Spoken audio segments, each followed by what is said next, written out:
Hey everybody, how's it going? My name is Jonathan Borden, and this is the second video in a multi-part series all about how to hold the French double bass bow.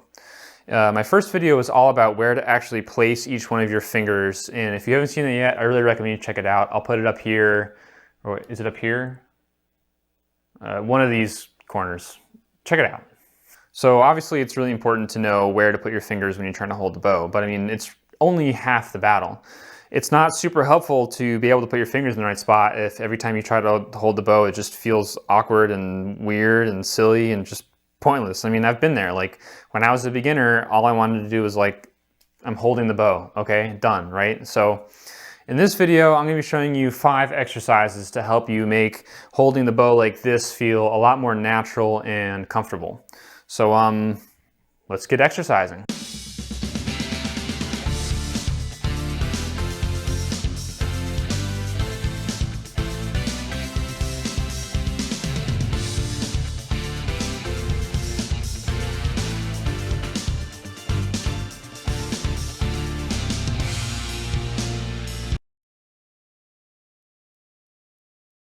Anyway, onto the actual exercises. This first one is not much of an exercise, but it's the oldest trick in the book, and that is just plain old boring repetition.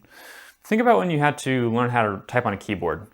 It's a really similar process to learning how to hold the bow. I mean, you're trying to teach your fingers to do something really specific that doesn't feel right at first, but you learn how to type on a keyboard so fast because by virtue of being in school, you just got hours of practice at it every day.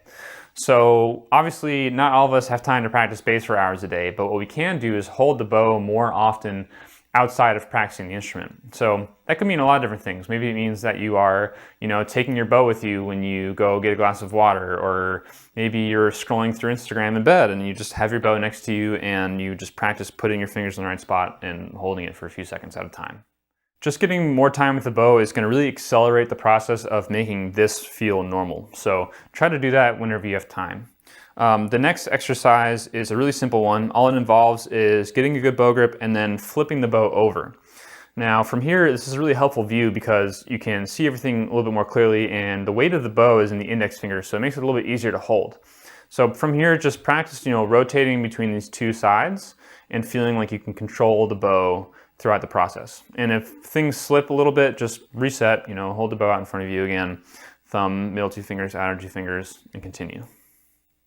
The next exercise is something I like to call bow ups, and the point of this exercise is a lot like the last one, where we're trying to teach our fingers to support the bow by bringing it into our hand instead of pinching it on either side. So the exercise is really just exactly what it sounds like. We're trying to go for a range of motion here. So we start by pushing the bow away from the center of your hand, do something ugly like this, and then bring it in, like pick it up, like this. Now notice I'm doing this while holding the bow out in front of me with my other hand. This is so that it makes it easier for me to really focus on the range of motion and get everything working in the way I want it to. Once you feel like you've got this down, then you can start to take your hand off and see if you can achieve the same thing without holding the bow with your other hand. On to the fourth exercise. This one requires a little more space, as you can see, and is a little bit more fun.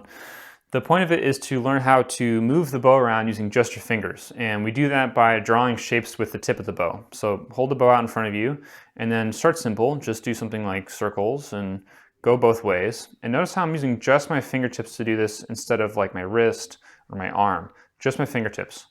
This should feel like a pretty hard workout on your fingers, and if you're having a hard time with this, it makes it a little bit easier to tip your bow towards the ground and do the same thing so that you can really work on like getting this fine control.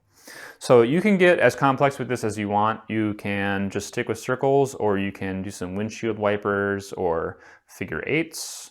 And what I like to do actually is, draw my name as a nice little exercise, because you really have to go every direction to do that. And maybe you can send messages to people in orchestra class or something like that. Not that you'd ever be bored in orchestra class. I'm not suggesting that at all, but it's just a nice, fun little idea. All right, so the last exercise, this one is by far the hardest one, but it's hard for a good reason.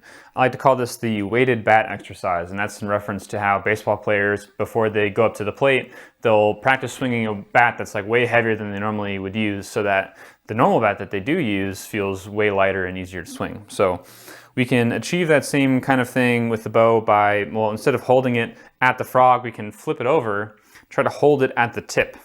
Since most of the weight of the bow is at the frog, this is going to feel really hard on your fingers. And if you're able to do this, try to then also do some circles in this position. If you're able to do this and you go back to holding the bow like normal, it's just going to feel way easier.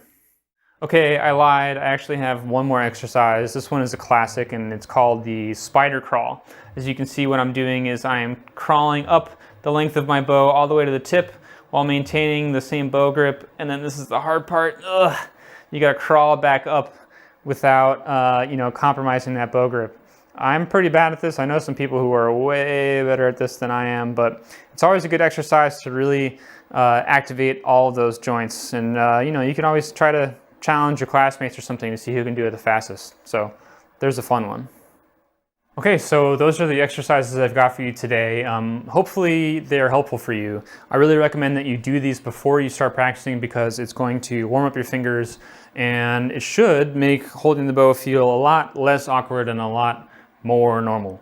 So this is the second video of a multi-part series, the length of which is to be determined. But stay tuned for my next video, which is all about exercises that you can do while in the practice room, while playing your bass, to make using the bow feel a lot more normal. So stay tuned for that. I hope to see you next time, and thanks for watching.